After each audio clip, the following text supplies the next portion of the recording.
sarsyadong itlog, sinigang, kaldereta, at ang iba pa nating mga putahing Pinoy, hindi singsarap kung wala ang ating mga panggisa.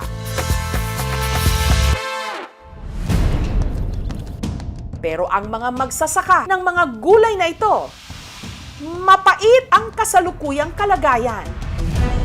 Ang sibuyas at kamatis kasi ngayon na ibibenta na lang sa paluging presyo. Dati po 100 per kilo. Ngayon, 1 kilo po, 4 pesos. Dahil din sa oversupply, maraming kamatis ngayon, itinatapon na lang at hinahayaang mabulok. Basura!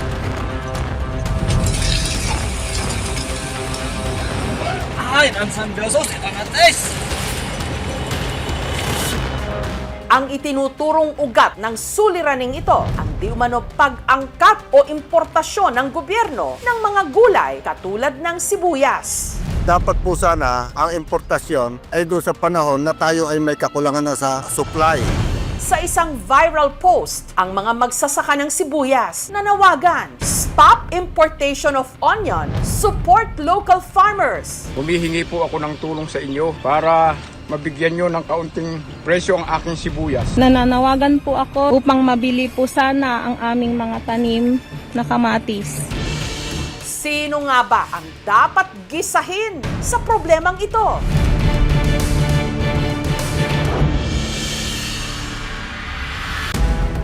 Problema sa sibuyas, umusbong daw nung aprobahan ng Department of Agriculture nito lang February 6 ang pag-angkat ng libo-libong metric tons ng sibuyas mula sa China, Indonesia at India. Sa pool kung kailan pa naman anihan na ng sibuyas sa maraming parte ng Pilipinas. Kabilang na ang Nueva Ecija. Narito po tayo sa Bongabon sa Nueva Ecija, ang onion capital ng Pilipinas. Lahat po ng 28 barangays dito, sibuyas ang ikinabubuhay. Panahon po ng anihan ngayon. Pero ang mga magsasaka rito, hindi natutuwa, kundi luhaan. Bagsak presyo kasi ang kanilang pangunahing produkto. Pwede ho ba ako makibunot?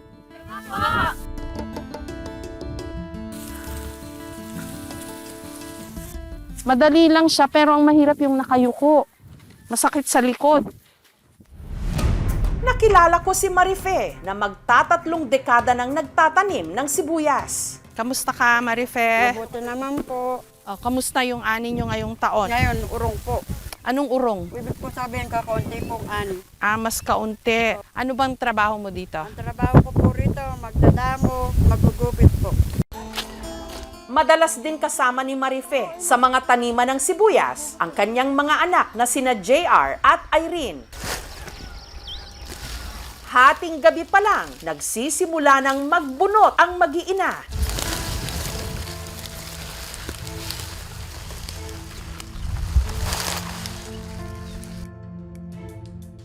Magtatanghali na nung sila'y natapos. Pero kailangan pa rin nilang tanggalin ang bagaso. Ito po yung gugupitin. Ayan po. Naiiwan po ay laman. Meron silang lingkaw pang alis ng mga dahon. Pwedeng masubok. Hindi. Okay, kaya lang. Mahirap din kasi maghapon kang nakababad sa init. Kung maganda ang presyo, 1,000 pesos daw ang bayad kay Marife kada araw. Pero ngayong napakamura ng sibuyas, Magkano kinikita mo sa ganitong hanap buhay? Pinakakon 300 po. Mga ilang buwan ka nag-aani ng sibuyas? 2 linggo lang po ang anihan po rito. Yung mga magulang mo ba magsasaka rin? Opo, magsasaka pa. Namatay na po ang tatay ko. Tapos ngayon tumutulong pati sa sibuyas yung mga anak mo na maliliit. Opo. So parang hindi ka nakaalis dito, ganun ba yun? Ako ang talagang ginas na namin buhay. Hirap. Pag wala pong ani, wala rin po kaming kita. taong 2016 namasukan si Marife bilang domestic helper sa Saudi. Pero makalipas ang 3 taon, umuwi na rin siya ng Bungabon. Tinukan ko lang din na nakasama ko yung mga pamilya ko. Sa totoo lang po, toyo, kamatis po, ulam namin, basta sama-sama kami kakain. Minsan po wala. Ano masasabi mo sa ganitong buhay at hanap buhay? Ito nga po namin, umangat-angat po kami kahit paano. Pero umaangat ba? Hindi po. Sa palagay mo, bakit? Dahil po sa konpo ng sibuyas, sa presyo po. Yung presyo ng sibuyas na hindi gumaganda. Maganda.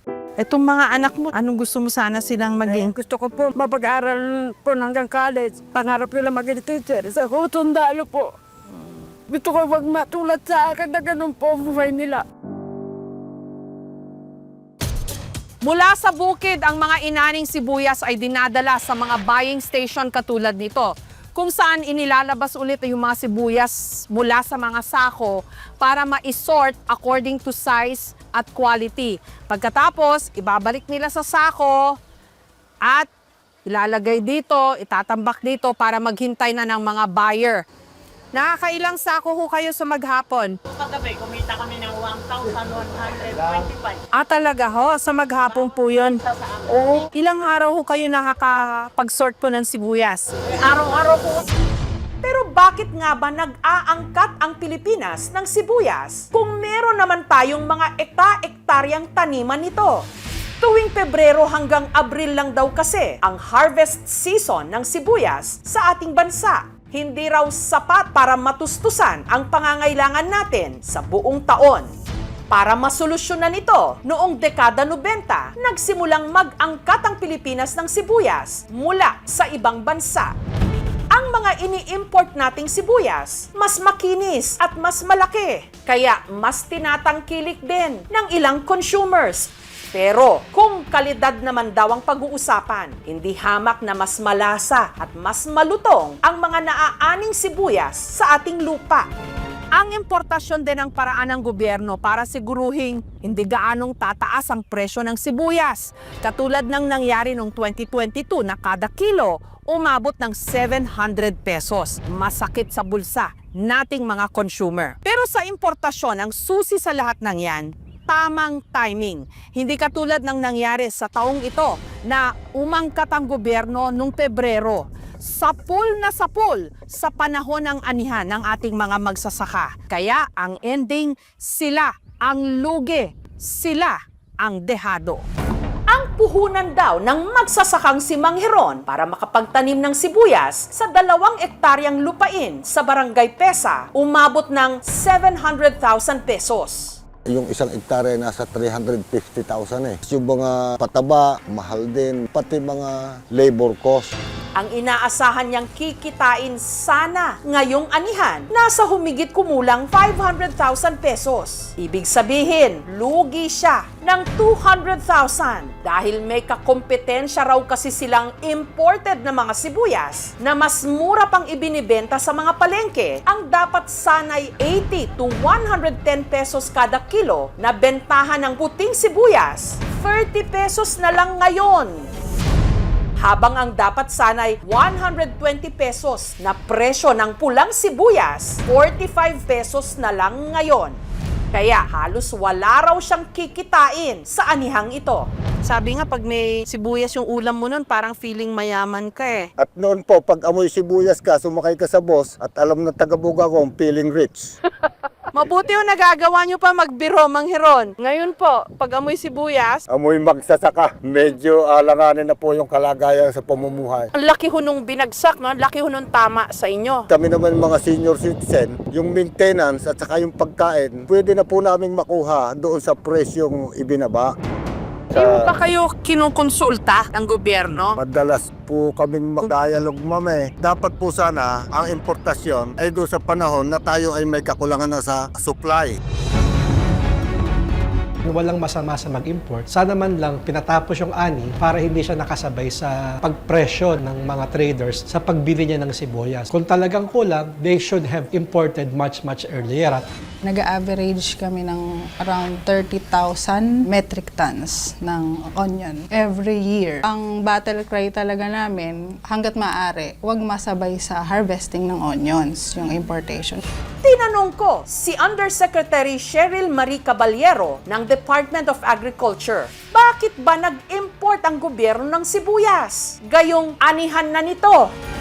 Ang context nito ay merong pangangailangan na konti para matugunan yung gap This should have been done earlier on, sometime December. So nahuli lang yung paglabas ng measure to allow the importation.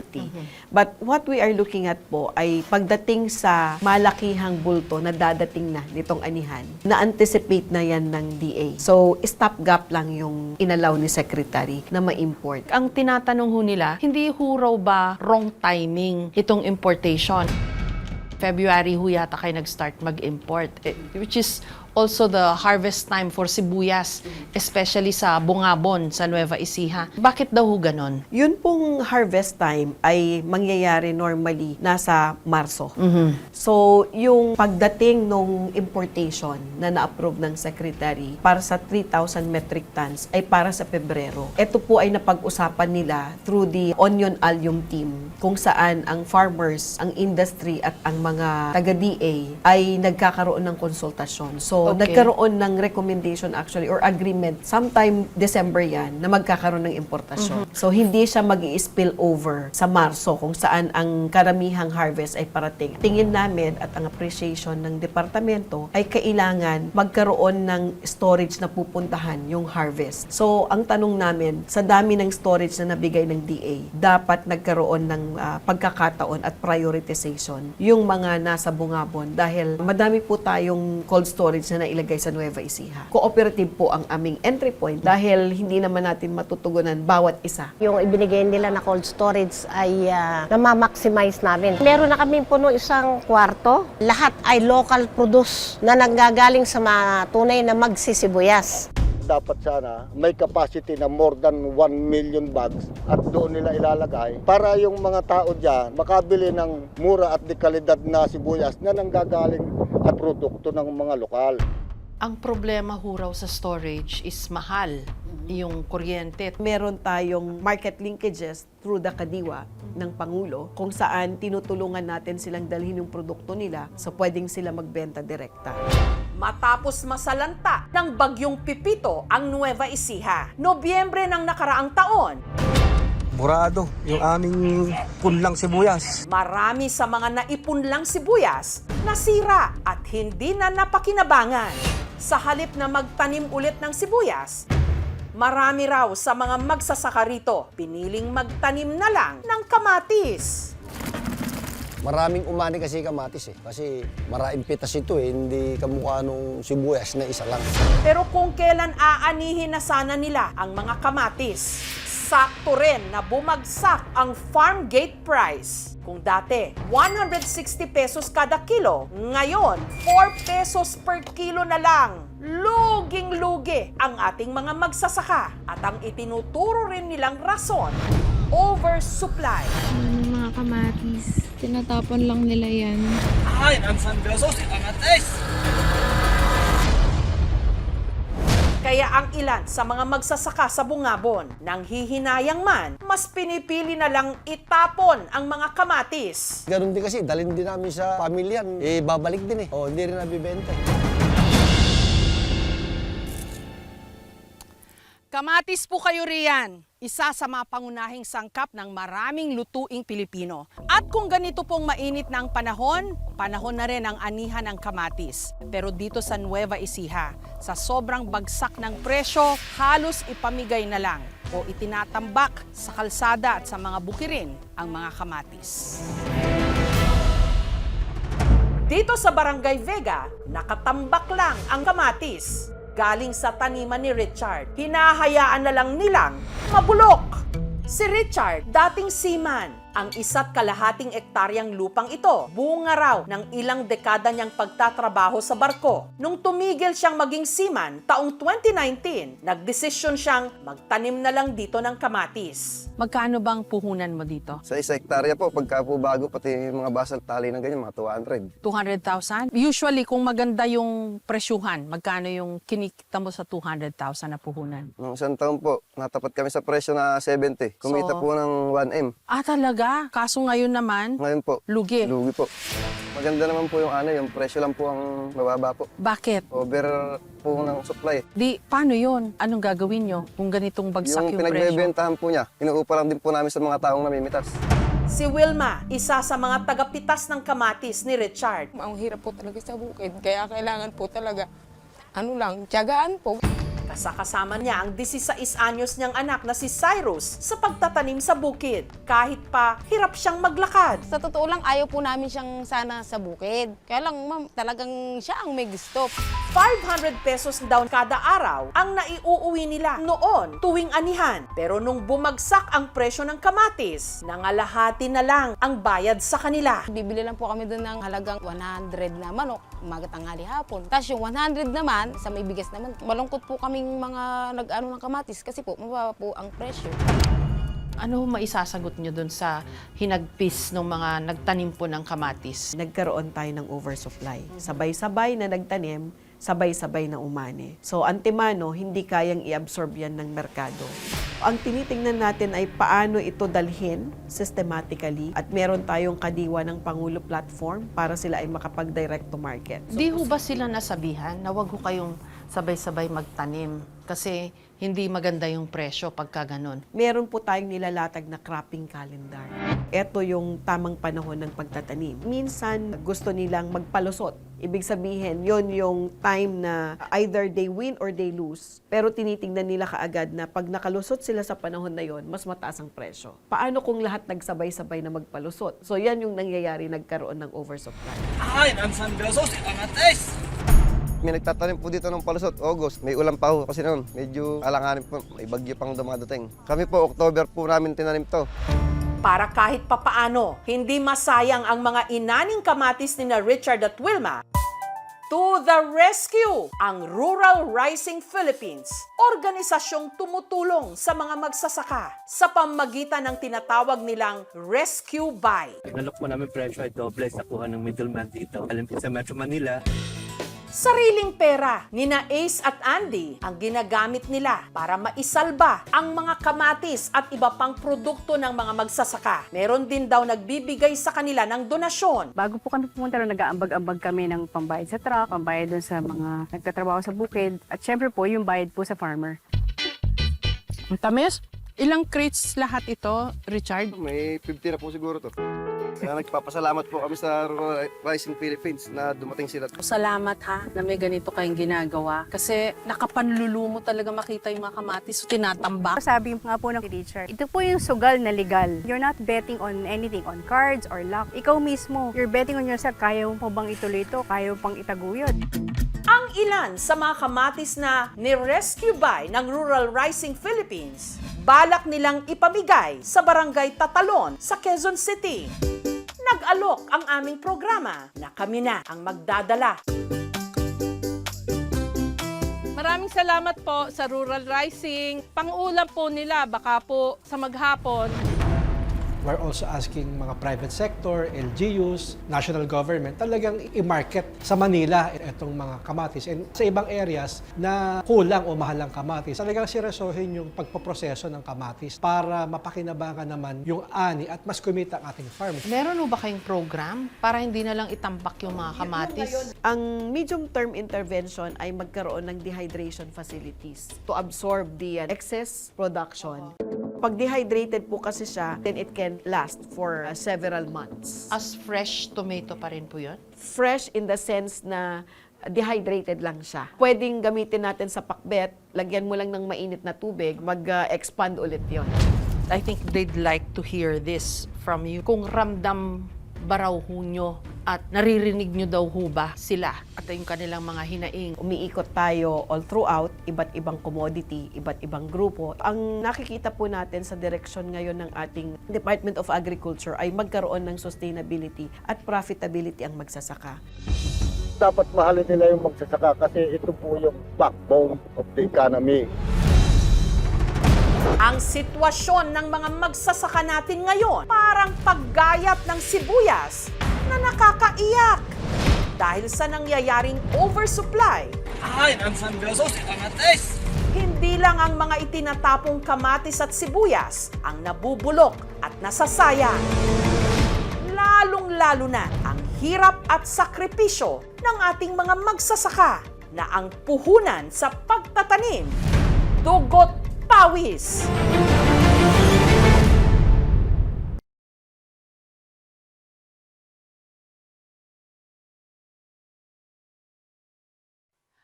Thank you for watching, mga kapuso. Kung nagustuhan niyo po ang videong ito, subscribe na sa GMA Public Affairs YouTube channel.